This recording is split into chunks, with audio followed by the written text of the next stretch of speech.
નમસ્કાર વિદ્યાર્થી મિત્રો, હું આપ સૌ વિદ્યાર્થીઓનું યુટ્યુબ ચેનલ જીટીયુ ટેકમાં હાર્દિક સ્વાગત કરું છું. આપણે આજે કમ્પ્યુટર પ્રેક્ટિસ સબ્જેક્ટમાં ડીડી સેટની પેટર્ન પ્રમાણેના એમસીક્યુ જોશું, જે આપણે લાસ્ટ ટાઈમ એક વિડીયોમાં જોયા હતા. એને આપણે આગળ વધારીએ છીએ. પહેલું આપેલું છે, what is the full form of WWW. આ ઓલું WWWE વાળું નથી, બરોબર? આ કમ્પ્યુટરનું છે. તો બધાને ખબર જ હશે ઓલમોસ્ટ કે 3 W આવશે, તો વર્લ્ડ વાઇડ અને વેબ. ક્યાં યુઝ થાય? તો કે ગમે તે વેબસાઇટ હોય આનાથી સ્ટાર્ટ થતી હોય, અને કે વર્લ્ડ વાઇડ હોય, આખા વર્લ્ડમાં તમે એને વ્યૂ કરી શકો, જોઈ શકો. તો WWW નું ફૂલ ફોર્મ થશે વર્લ્ડ વાઇડ વેબ. ધ્યાન રાખજો વિદ્યાર્થી મિત્રો, એમસીક્યુમાં ઘણીવાર કેવું કરે, આ અહીંયા મૂકશે, આ અહીંયા મૂકશે, આને અહીંયા ફેરવશે, આને વચ્ચે લઈ જશે, ટૂંકમાં કન્ફ્યુઝ કરશે. પણ આપણે ખબર પડવી જોઈએ કે પહેલાં વર્લ્ડ આવે, પછી વાઇડ આવે ને પછી વેબ આવે. આવું કન્ફ્યુઝન ક્રિએટ ન થાય એનું ધ્યાન રાખજો. એના પછી બીજું છે HTTP નું પૂરું નામ શું? તમે ઓલી લિંક શેર કરતા હશો, તમે જીટીયુ ટેકની યુટ્યુબ ચેનલ ઉપર તમારે જવું હોય તો તમે ઓલી લિંક ઉપર ટિક કરો છો કે નહીં? બ્લુ કલરની હોય, એમાં શરૂઆતમાં HTTP હોય. તો એ HTTP નું પૂરું નામ શું થાય? તો કે હાઇપર ટેક્સ્ટ ટ્રાન્સફર પ્રોટોકોલ. 3-4 વાર બોલશો ત્યારે યાદ રહેશે, હાઇપર ટેક્સ્ટ ટ્રાન્સફર પ્રોટોકોલ. તો આ ખાસ તમે ફૂલ ફોર્મ યાદ રાખીને જાજો. તમારે આ મોડલ પેપરમાં આનું ફૂલ ફોર્મ પૂછ્યું હતું, તો બની શકે રિપીટ કરે, બરોબર? તો આ થઈ ગયું HTTP નું પૂરું નામ. એના પછી what is the full form of HTML? પહેલી વસ્તુ તો એ વિદ્યાર્થી મિત્રો કે HTTP અને HTML બંને વચ્ચે કન્ફ્યુઝ ન થતા. તમે ખાલી આ HT જોઈને ફટાફટ ટીક ન કરી દેતા. આનું હમણાં ગયું. HTML નું શું થશે? તો અહીં આપેલું છે હાઇપર ટેક્સ્ટ માર્કઅપ લેંગ્વેજ. આ છે ને એ એક લેંગ્વેજ છે, એટલે કે ભાષા છે, અને ઓલી એક શું છે? ટ્રાન્સફર પ્રોટોકોલ છે, બરોબર? તો ખાસ જોજો, HTML એટલે શું? માર્કઅપ લેંગ્વેજ પાછળ આવશે, જેમાં ઓમાં શું હશે? પ્રોટોકોલ એક આપેલો છે. તો આ થઈ ગયું HTML નું પૂરું નામ. એના પછીનું છે URL નું પૂરું નામ શું? What is the full form of URL? બરોબર, આપણે બધા કહેતા હોય ને કે મને લિંક દે, URL દે, તો એનું ફૂલ ફોર્મ શું છે? તો કે યુનિફોર્મ રિસોર્સ લોકેટર. તમે એવું વિચારતા હશો કે એ એક એવો યુનિક રિસોર્સ હોય કે તમે એની ઉપર ટીક કરો ને તો તમારે જે લોકેશન ઉપર જવાનું છે ત્યાં જ તમે જાઓ, એટલા માટે એને કહેવાશે યુનિફોર્મ રિસોર્સ લોકેટર. તો આવડું આ થઈ ગયું URL નું પૂરું નામ. આગળ જોઈએ વિદ્યાર્થી મિત્રો, which of the following is the common resolution for the display or screen resolution?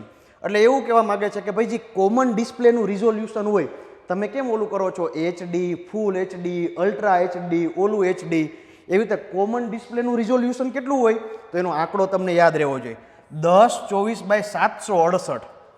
તમે સીધી જ ભૂલ ખાઈ જાઓ જો તમને પેલો MCQ આવો આપેલો હોય ને, પેલો ઓપ્શન 1024/760. આ જ હોય ને સાહેબ, અમે તો બહુ વિડીયો જોયા યુટ્યુબ ઉપર, ઇન્સ્ટા ઉપર એ બહુ જોયા, પણ અહીંયા 768 છે, ખાલી 60 નથી, બરોબર? તો સાચો જવાબ કયો છે? 1024/768. આ કોમન રિઝોલ્યુશન છે, ઇવન ગમે તે સ્ક્રીન હોય. એના પછી what is the colour of universal link? તમારે જ કહેવાનું છે. તમે જીટીયુ ટેકની વેબસાઇટ ઉપર, તમે જીટીયુ ટેકની યુટ્યુબ ચેનલ ઉપર જાઓ ત્યારે વોટ્સએપમાં કયા કલરની લિંક આવે છે? બ્લુ કલરની. તમે મટીરિયલ ડાઉનલોડ કરો તો કયા કલરની લિંક આવે છે? તો કે બ્લુ કલરની. તો હંમેશા યાદ રાખવાની કે તમે એ લિંક તમે કોઈ પણ ડાયરેક્ટ કરતા હોય એનો કલર હશે બ્લુ, બરોબર? આગળ જોઈએ. એના પછી પ્રેસ ખાલી જગ્યા to open the help window in a MS word document. હવે જો માઇક્રોસોફ્ટ ઓફિસના 3 મેઇન ડોક્યુમેન્ટ છે. એક તો વર્ડ ફાઇલ, એક બીજી છે એ એક્સેલ ફાઇલ, અને ત્રીજી છે એ પાવર પોઈન્ટ એટલે કે PPT વાળી ફાઇલ. એમાં ગમે ત્યારે તમારે હેલ્પ જોતી હોય, ત્રણેય ફાઇલમાંથી ગમે ત્યારે હેલ્પ જોતી હોય તો 2 ફ્રેન્ડને બોલાવવાના, એટલે કે F2, બરોબર? દોસ્તારને બોલાવવાના, ફ્રેન્ડને પણ કેટલા? તો કે 2. એક તો તમારા જેવો જોઈએ, એટલે કેટલા બોલાવવાના? 2 બોલાવવાના. તો હંમેશા યાદ રાખવાનું કે જ્યારે પણ માઇક્રોસોફ્ટ વર્ડ હોય, એક્સેલ હોય કે PPT પાવર પોઈન્ટ હોય, હેલ્પ માટે હંમેશા F2 નો જ ઉપયોગ થાય. તમે F2 દબાવશો એટલે મનશે બધું ખુલવા જ, તમને બધું ઇન્સ્ટ્રક્શન દેવા જ મનશે. આગળ જોઈએ. એના પછી what do the Excel formula start with? તમે એક્સેલ કરતા હોય, માઇક્રોસોફ્ટ એક્સેલ, ત્યારે બધી ફોર્મ્યુલા કેનાથી સ્ટાર્ટ થાય? તો કે બરાબરથી સ્ટાર્ટ થાય. બરોબર, તમે આવું લખતા હોય ઇક્વલ ટુ, ધારો કે તમારે સરવાળો કરવો હોય તો સમ, પછી પહેલાં અહીંયા પહેલું લોકેશન આપો કોલમનું અને પછી અહીંયા બીજું લોકેશન આવે. તો હંમેશા બધી ફોર્મ્યુલાની શરૂઆત બરાબર ઇક્વલ ટુથી થશે. એના પછી આગળ MCQ જોઈએ. Choose the latest file extension for Microsoft Excel. 3 વસ્તુ મેં કીધું, એક એક્સેલ આવે, એક વર્ડ આવે, એક પાવર પોઈન્ટ આવે. એ ત્રણેયના એક્સટેન્શન આવડવા જોઈએ. એક્સટેન્શન એટલે શું? તો કે ભાઈ ઇઝી છે. તમે વર્ડની ફાઇલ સેવ કરો, તમે તમારો રેઝ્યુમ સેવ કરો, તો સપોઝ માનો તમે રેઝ્યુમમાં એવું લખેલું હોય કે ભાઈ માનવ રેઝ્યુમ અથવા માનવ લખેલું છે, પછી ખબર છે આવું ડોટ કરીને પાછળ આવું લખેલું હોય DOCX, તો આ જે રહ્યું ને એને એક્સટેન્શન કહેવાય. એટલે કે આ તો તમે નાખો કે ન નાખો, એ લઈ જ લે એની રીતે, એને કહેવાય એક્સટેન્શન. તો તમે ભાઈ એક્સેલની ફાઇલ સેવ કરતા હોય ત્યારે એક્સટેન્શન શું આવે? તો કે .xlsx. બરાબર, યાદ જ રાખી લેવાનું, ગોખી જ લેવાનું XLSX.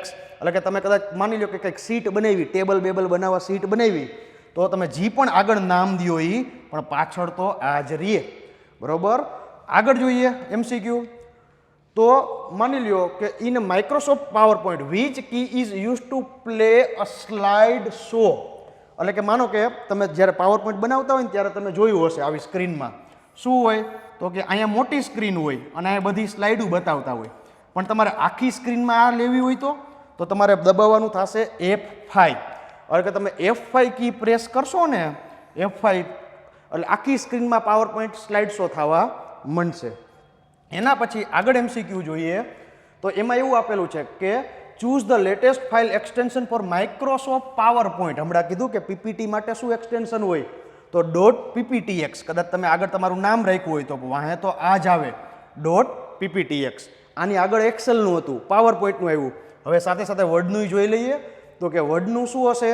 તો કે ડોક્સ. એટલે કે વર્ડ ફાઇલ સેવ કરો માઇક્રોસોફ્ટ વર્ડ, એનું એક્સટેન્શન થશે ડોક્સ, એટલે કે DOCX. તો આવી રીતે વિદ્યાર્થી મિત્રો આપણે ખાસ MCQમાં થોડુંક જોઈને જાશું, MCQ રિવાઇઝ કરીને જાશું, જેથી કરીને ડાયરેક્ટ આપને ક્વેશ્ચન પૂછે તો આપને કમ્પ્લીટલી આવડી જાય. થેન્ક યુ વેરી મચ વિદ્યાર્થી મિત્રો ફોર વોચિંગ ધીસ વિડીયો.